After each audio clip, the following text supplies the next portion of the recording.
Abra sua Bíblia, por favor, em Gênesis, capítulo 50, verso 15 até o verso 21, será a nossa leitura.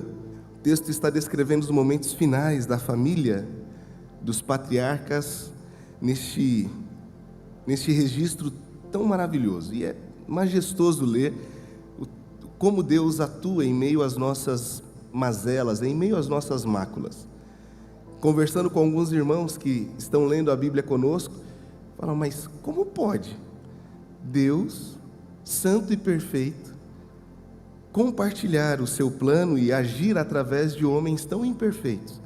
E quando a gente vê toda aquela genealogia de Jesus em Mateus capítulo 1, até o verso 18, é assombroso. Se você estudar todos os nomes que ali estão, como diria o poeta, se gritar pega ladrão. É impressionante observar como Deus não precisa de pessoas perfeitas, porque perfeito Ele é. Ele só deseja que nós nos entreguemos a Ele e deixe Ele fazer aquilo que tem que fazer em nosso coração. Então, para primeiro ponto de nossa reflexão de hoje é: se havia em seu coração alguma desculpa para não obedecer a Deus por causa dos seus defeitos, vá te converter.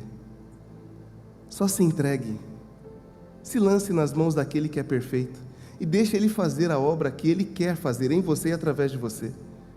É impressionante ver como Deus é bom. E nós chegamos aqui exatamente no final, onde os irmãos de José, aqueles que comiam enquanto José chorava num poço, estão agora arrependidos e amedrontados, porque o pai morreu. E desde que o mundo é mundo, os filhos têm medo de pai. Enquanto o pai estava vivo, provavelmente José não machucaria os seus irmãos. Mas e agora que o pai morreu? Agora José vai se vingar da gente. Agora, nem que seja por debaixo da mesa, ele vai dar uma butinada na nossa canela. Agora é a hora de José se vingar. E é exatamente este contexto que nós chegamos quando lemos o texto que começa assim: quando os irmãos de José viram que o seu pai estava morto, disseram: e se José nos odiar e nos retribuir todo o mal que nós lhe fizemos? Então mandaram dizer a José: teu pai, antes de morrer, nos ordenou. Olha o coração destes irmãos, mexendo na memória de um homem morto. E não para por aí, fica pior. Olha só o verso 17. Assim direis a José: perdoa a transgressão dos teus irmãos e o pecado deles, porque te fizeram mal. Agora rogamos que perdoes a transgressão dos servos do Deus do teu pai. Como se não fosse pouca coisa. Falar em nome de um homem morto, agora colocam Deus na parada. Olha o coração destes irmãos. Será que eles tinham aprontado muito com José? Depois disso, seus irmãos também prostraram-se diante dele e disseram: seremos os teus escravos.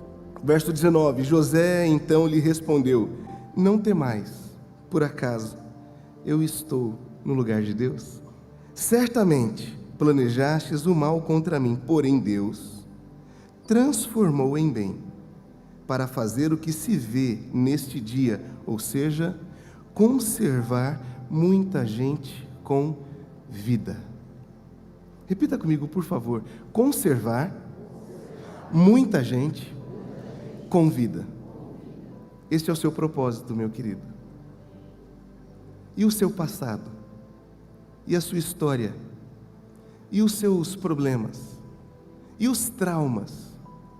Podemos então chamá-los de doce e amarga providência. Existe uma relação bastante interessante que se dá entre a ignorância e o conhecimento, que é a seguinte: quanto eu menos sei a respeito de alguma coisa, mais eu acho que sei a respeito de tudo. E esta equação se aplica a Deus. Quanto menos a gente se relaciona com Ele, mais a gente acha que sabe sobre Ele. Por isso que pessoas que se relacionam pouquíssimo com as Escrituras, com a oração, com a comunhão entre os santos, com as disciplinas espirituais, têm percepções bastante resolutas em Deus, sabem o que estão falando, ou ao menos acham que sabem que estão falando. Olham para Deus como se fosse um verdadeiro gênio da lâmpada, como alguém que fosse fazer tudo aquilo que é bom e perfeito, que me agradasse o tempo inteiro. Quem pouco conhece a Deus acha que sabe muito a seu respeito, por isso estranha quando alguma coisa dá errado. E é isso que nós aprendemos ao vermos a história de José. Um homem que tinha sonhos que Deus dava. E se tem algo mais íntimo e verdadeiro do que sonho, eu desconheço. Porque sonho a gente tem quando está totalmente desarmado. São anseios internos, absolutamente intocados pela nossa vontade elaborada. Ou seja, eu não penso em que sonho eu posso ter. É um desejo tão intenso que simplesmente ele se expressa em meus sonhos. Entende a intimidade que José tinha com Deus, para ele sonhar os planos de Deus? E é por isso que José passa por tudo que passou. E todas as vezes que ele manifesta a vontade de Deus para si, ele é ainda mais odiado pelos seus irmãos. Que uma coisa é a gente ser odiado pelo que a gente fez de errado, que é a postura dos irmãos de José. Agora nós somos teus escravos, a gente reconhece e não vai brigar. Eu reconheço a minha culpa, errei, enquanto devia te favorecer eu te prejudiquei. Enquanto podia te deixar em paz eu quase te matei. Então agora, se você quiser ser meu dono e eu me tornar o seu escravo, eu não me oponho, eu aceito. Uma coisa é viver e aceitar as condições de adversidade, sabendo que a gente tem culpa no cartório. Outra coisa muito diferente é viver em intimidade com Deus e de repente ser odiado pelos seus irmãos, ser tratado como um objeto, um empecilho, e ser vendido como escravo. Isso está tão longe da nossa realidade que a gente nem faz ideia do que seja, do que é perder tudo que se tem a partir da identidade. Porque imagina a cabeça de José: quem eu sou afinal? O filho amado de Jacó ou o irmão odiado de Judá e os outros irmãos? Porque no mesmo dia ele experimentava tudo isso. E se as impressões mais marcantes são aquelas que ficam, bom, enquanto o pai deu uma túnica, os irmãos lhe deram uma vida de escravidão. José, ainda menino, menos de 20 anos, foi levado para o Egito. E lá foi vendido como um item qualquer. E começou a trabalhar como escravo na casa de Potifar. Mas aí a Bíblia nos faz uma afirmação que é tão valiosa. Deus estava com José. E como escravo ele prosperou e fez o seu senhor enriquecer. Enquanto lá estava, a mulher de Potifar, você conhece a história, desejou ter relações sexuais com ele. E quando ela verbaliza isso, ela fala diretamente, José pergunta para ela: como eu poderia fazer isso com o seu marido e com o meu Deus? Eu não poderia pecar contra Deus. Mas José, seu Deus te trouxe até aqui, José. Você era o filho preferido, agora você é o escravo. Que problema tem, José? Se José conhecesse pouco a Deus, provavelmente ele aceitaria a proposta dela. Mas por conhecer bastante, ele falou: não poderia pecar contra aquele que é justo, santo e bom. Por causa da postura, ele vai para a cadeia. Fala: não, está descendo a ladeira, era o contrário. Falou: para o mundo, eu quero descer, não estou entendendo absolutamente nada. E na cadeia, ele se torna o gestor da prisão. Otimiza os processos. A presença de José pacifica a cadeia. Nas mãos de José, um preso, fica a chave de todas as celas. Por quê? Porque Deus estava com ele. E lá na cadeia, José continua fazendo a obra que Deus lhe deu, continua interpretando sonhos. Não sei se você já desistiu do que Deus te deu, porque o que Ele te deu te levou ladeira abaixo. E hoje você está numa posição que não faz sentido. Mas é neste lugar que Deus também quer te usar. porque tem gente na cadeia precisando ouvir palavra que gere liberdade. O copeiro e o padeiro ouvem, e agora nós temos lá, diante do faraó, uma testemunha do que Deus faz em José e através de José. Quando chega o grande momento, a memória, como subitamente retorna. O homem que havia se esquecido de José, agora se lembra que tem um homem que pode interpretar o sonho de Faraó. E quando José está diante de Faraó, isso é impressionante. A pergunta que o Faraó faz é: você é aquele que pode interpretar sonhos? Qual que é a resposta de José? Eu não. Oxe. Deus pode. Tem noção de como José conhece a Deus? E por isso ele está seguro nos caminhos de Deus. E é assim que a gente começa a nossa reflexão, porque a consciência que nós precisamos ter e guardar é que não há em Deus, devido à sua pureza e perfeição, algum desejo sádico ou vontade maléfica. Deus não é mau em momento algum. Ele é bom, perfeito e justo em todo o tempo. Absolutamente todo o tempo. Como podemos então, diante desta concepção, pelo menos é a que todos nós temos, amém? Não é não? Tem certeza? Brincadeira. Caso não seja essa a sua experiência hoje, fica tranquilo, Deus vai te mostrar quem Ele verdadeiramente é no decorrer dessa jornada. Fique em paz. Fique em paz. Fique em paz. Eu sei que às vezes a gente acha que Deus se esqueceu da gente. De vez em quando parece. E o salmista canta isso dizendo: será que na minha vez a mão de Deus perdeu o seu poder? E aí quando o presente não traz nenhuma expectativa futura, o que a gente faz? Se lembre de onde Deus te tirou e de quem você era antes de Deus e quem você é hoje na presença dEle. É isso que o salmista nos ensina quando ele fala: então me lembrei dos seus grandes feitos e vi que nem céus, nem terra, absolutamente nada pode conter o poder da mão do Deus Altíssimo, o Deus de toda a minha salvação.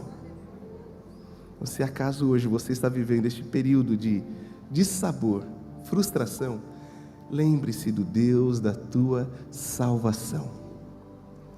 Como nós podemos compreender estes instrumentos, estes meios tão perversos, funcionando como vontade de Deus para aprimorar os teus servos? Se Deus é bom, perfeito, não é sádico, não é mau em momento algum, como que o sofrimento funciona? Como que eu equalizo isso dentro de uma única ação? Ao nos depararmos com a história de José, obrigatoriamente nos perguntaremos: por qual razão o Senhor age de maneira tão amarga? Ou, que doce providência é essa? Uma tão doce quanto amarga providência. Acerca do filho de Jacó, com a sua amada Raquel, podemos notar o seguinte: a compreensão de José acerca de si mesmo e da sua missão fez com que ele pudesse ressignificar o seu passado, validar o seu presente e promover o seu futuro. José, por relacionar-se profundamente com Deus, por conhecer intimamente a Deus, ressignifica todo o passado. Porque as maldades que os irmãos promoveram contra José não foram esquecidas.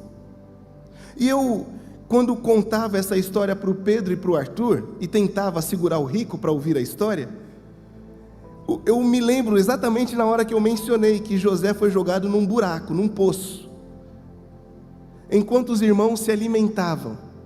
E o Pedro, ele é muito emotivo, muito. Não sei a quem ele puxou, porque eu não choro nunca. Não sei quem o Pedro puxou. E aí eu contando a história, daqui a pouco eu olho para o Pedro e o queixinho tremendo, a lágrima escorrendo. E quando ele não quer que a gente veja ele chorando, ele faz força assim no rosto, aí fica mais vermelho ainda. E ele ouvindo que os irmãos de José deixaram ele preso num poço enquanto comiam. Isso é muito perverso, gente. Tem noção do que é isso? Todos estes males que os irmãos promoveram contra José não foram esquecidos. No capítulo 50 nós vimos exatamente isso. José chora diante dos irmãos, não porque eles fizeram coisas erradas, porque eles acham que José está preso ao passado. E José está falando: eu sei o que vocês fizeram. Eu não me esqueci do medo que eu passei naquele buraco. Eu não me esqueci de nenhuma noite que dormi longe da casa do meu pai. Eu não me esqueci de nenhuma ofensa que eu ouvi na jornada até aqui. Mas Deus transformou todo o mal em bem.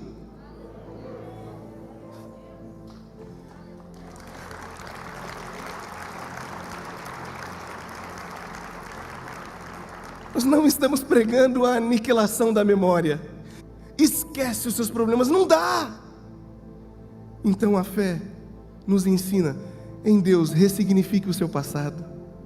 Foi ruim? Foi, mas Deus é poderoso para transformar todo o mal em bem. Foi para promover a vida, foi para preservar a vida que Deus te trouxe até aqui. Os irmãos de José, presos ao passado, agora dizem: agora, neste presente, José construirá um futuro terrível para nós. Mas José, livre do passado, diz: eu vou sustentar vocês hoje, e amanhã eu vou sustentar os filhos de vocês. José, livre do passado, vive o presente e sonha com o futuro. Ressignifique em Cristo Jesus, no poder da cruz do Senhor, todas as suas experiências passadas, pois este presente que hoje Deus te dá é para escrever um futuro glorioso.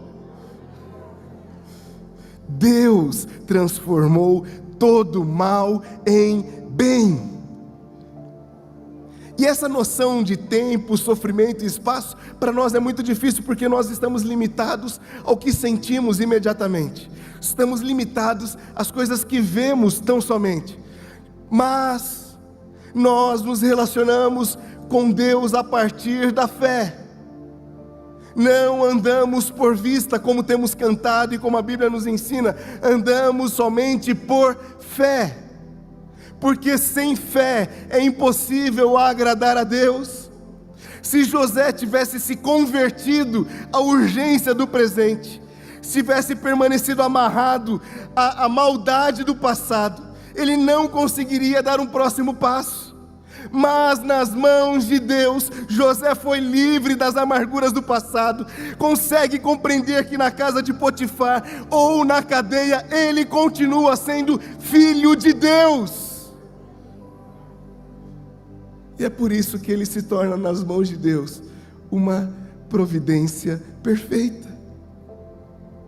É impressionante ver como José é usado por Deus para sustentar a terra, a nação mais poderosa da terra, durante 7 anos de escassez. Gente, para os tempos antigos, a falta de chuva, uma catástrofe natural, desde uma chuva de gafanhotos até, sei lá, um incêndio acidental, significa que muita gente vai morrer. Mas nas mãos de um servo de Deus, a administração do Egito, durante os 7 anos de fome, ninguém morreu. Tem noção do que é isso? José providenciou vida num período de fome.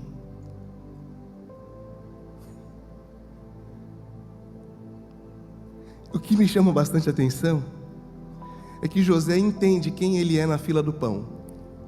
Ele sabe que tem um propósito muito maior do que ele mesmo.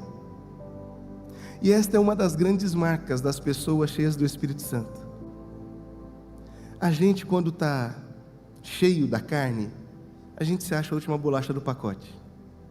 Por isso que toda ofensa contra nós é: acabou o mundo.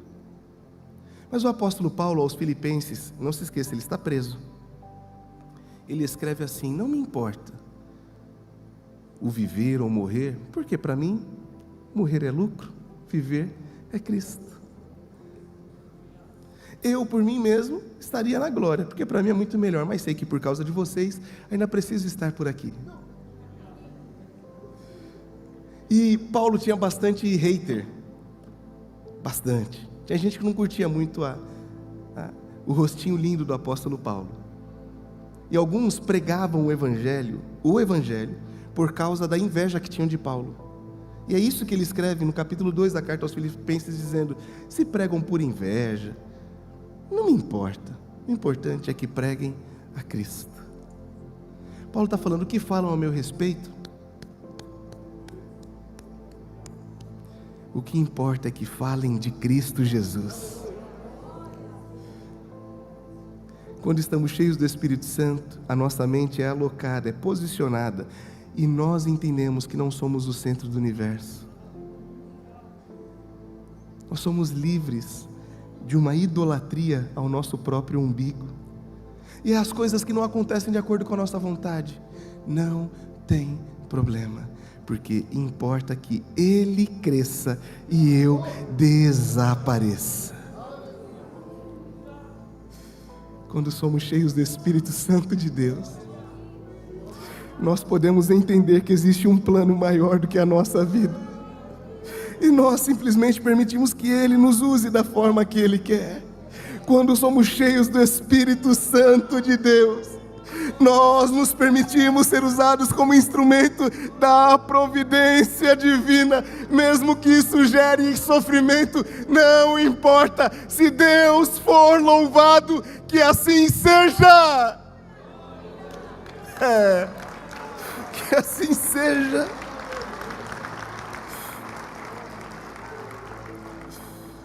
Agora imagina José caminhando ao lado dos seus irmãos. Imagina isso, coisa linda. Olhando para a terra de Gósen. Esta terra fica no delta do Nilo. E eu tive a experiência de estar no final do ano retrasado, conhecendo um projeto que a igreja do Cairo tem, que é maravilhoso, onde eles assistem e cuidam de alguns missionários que estão sendo preparados para pregar o evangelho no meio do mundo muçulmano, do mundo islâmico. E saímos do Cairo, e imediatamente a gente se vê no filme de Aladim. É areia para tudo quanto é lado. Lembra, pastor Nil? Até que tem uma hora que fica tudo verde. E aí nessa hora, o reverendo Elias Dantas se levanta e diz: chegamos à região de Gósen. Foi aqui que Israel permaneceu por 400 anos.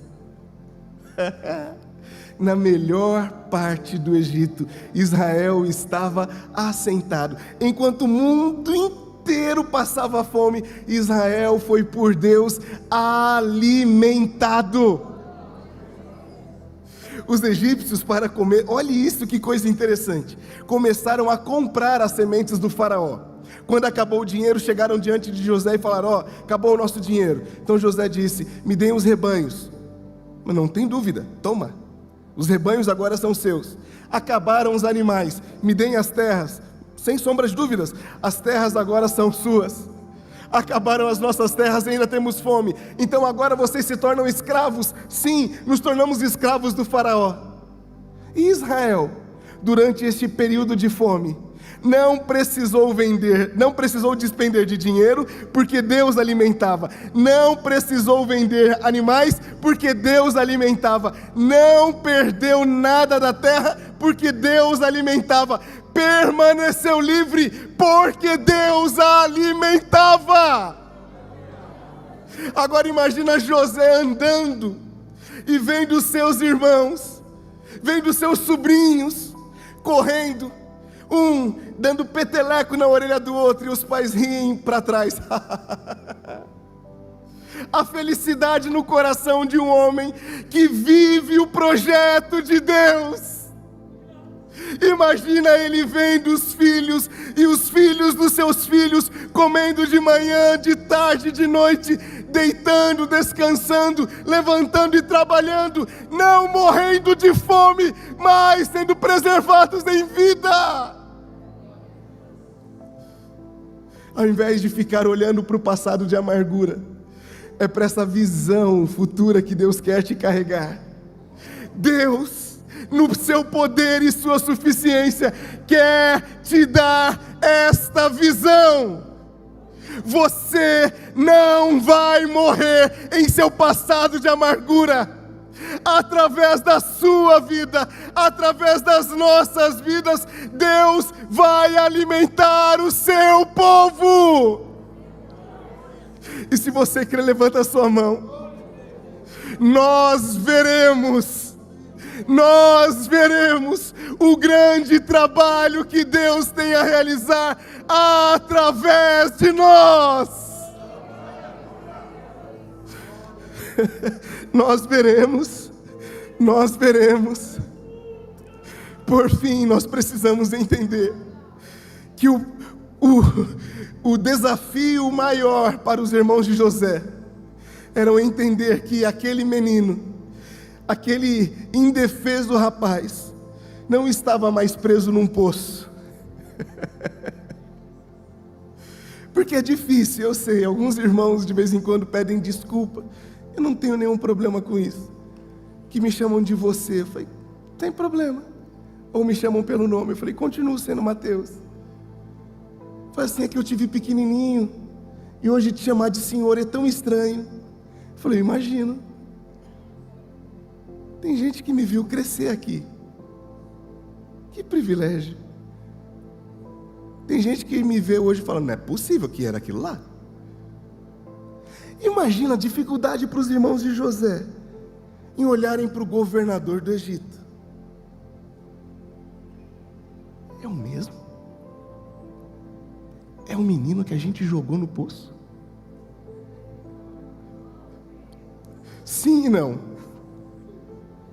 O meu passado era esse. Mas hoje, Deus me levantou. Se você olhar lá no passado, eu volto a ser um menino jogado no poço. Mas se você olhar o meu presente, eu sou o Senhor da terra do Egito. Se você olhar no meu passado, você continuará me desprezando. Mas se olhar para o meu futuro, você vai ver que a provisão de Deus passa pela minha mão.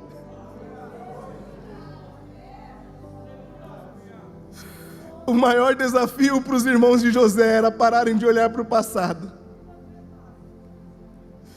e começarem a ver o grande instrumento nas mãos de Deus que o governador do Egito é. E o que me chama a atenção é que o Egito era um país extremamente politeísta.